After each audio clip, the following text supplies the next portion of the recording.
and the characteristics of action system.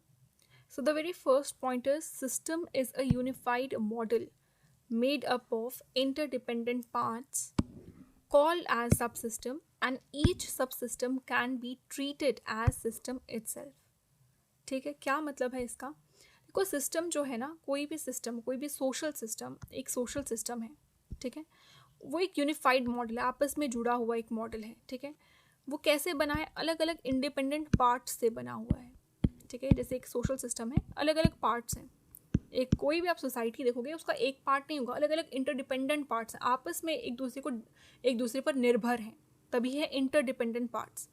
और इन्हें हम कहते हैं सब सिस्टम। की एक बड़ा सोसाइटी है, जब आप कोई भी लिखते हो, पॉइंट्स लिखते हो, तो आप उसके सब पार्ट्स लिखते हो ना, कि एक अम्ब्रेला टर्म है और उसके सब पार्ट्स हैं, ठीक है। वैसे ही ये है कि एक सोसाइटी है और उसके अनगिनत छोटे छोटे छोटे छोटे पार्ट्स हैं, और हर एक पार्ट को हम सब सिस्टम कहते हैं।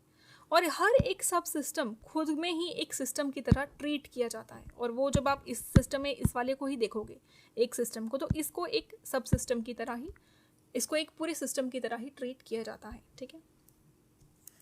सेकेंड इसका ये है, each system has a boundary. हर एक सिस्टम की एक बाउंड्री है। Each system has a boundary that separates it from other systems and environment,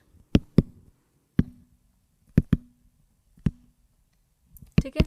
हर एक सिस्टम की एक बाउंड्री है जो उसे सेपरेट करती है बाकी सिस्टम्स के साथ और एनवायरनमेंट। अब एक सिस्टम तो है नहीं, मैंने आपको बताया एक सोसाइटी में, एक सोशल सिस्टम में अलग अलग न जाने कितने सिस्टम होंगे और कितने एक दूसरे पर डिपेंड हैं, ठीक है। They are depend on each other, ठीक है। सोसाइटी क्या है? सोसाइटी या कोई भी सोशल सिस्टम एक यूनिफाइड मॉडल, यानी कि हर एक चीज़ आपस में जुड़ी हुई है, एक साथ काम कर रहे हैं, ठीक है। और अब यहाँ पे लिखा है कि हर एक सिस्टम की एक बाउंड्री है जो सेपरेट करती है उसको दूसरे सिस्टम से और एनवायरनमेंट से, ठीक है। अब आ जाओ, तीसरा पॉइंट है सिस्टम्स और सब सिस्टम। सिस्टम कहो या फिर सब सिस्टम कहो, क्योंकि हर सब सिस्टम भी खुद में ही एक सिस्टम है। सिस्टम्स और सब systems are organised in a relatively stable manner,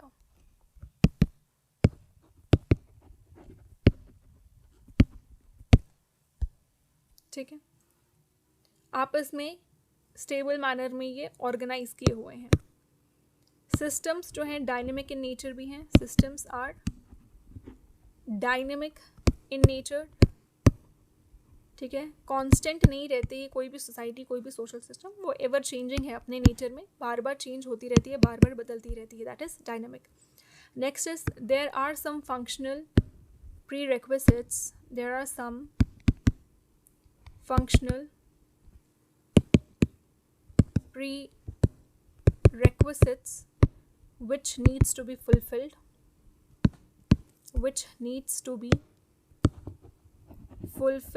for the existence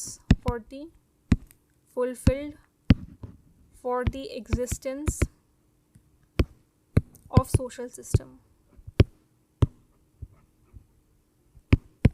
social system की एग्जिस्टेंस के लिए कुछ फंक्शनल प्री रिक्विजिट्स हैं, कुछ बेसिक फंक्शंस हैं जिनको फुलफिल करना ज़रूरी है, which needs to be fulfilled, जो बहुत ज़रूरी है।